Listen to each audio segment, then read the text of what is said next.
Deep within the heart of the forest, life moves in a rhythm most of us never notice. A colony of ants was on a mission, a journey of survival, carrying their future with them. For these tiny creatures, every pebble is a mountain, and every gust of wind is a challenge. But then, the world turned dark.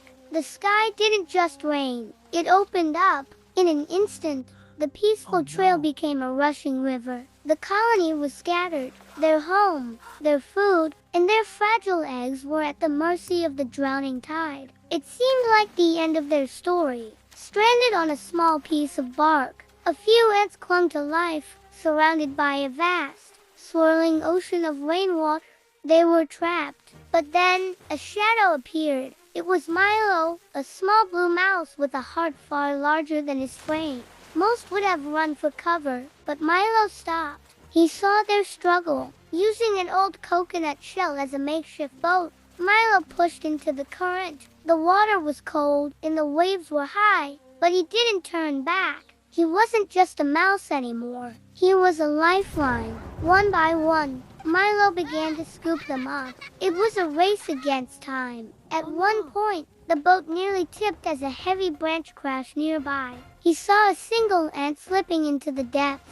Without a second thought, Milo reached out, his tiny paws trembling from the cold, and pulled her to safety. He didn't just save the ants. He went back for the eggs, the next generation. In that moment, the size of the creature didn't matter. Only the size of the courage did. Eventually, the clouds parted. The sun broke through, turning the raindrops on the leaves into sparkling diamonds. Milo reached the high ground and carefully helped his tiny passengers onto the dry earth. There were no loud cheers, just a quiet moment of connection between two very different worlds. The ants were safe. Their future was secure. Milo watched them disappear back into the undergrowth and realized something profound. Kindness doesn't require a language, and bravery doesn't require a giant's strength. Sometimes, the smallest hands are the ones that change the world, because in the end, we are all just travelers trying to find our way home.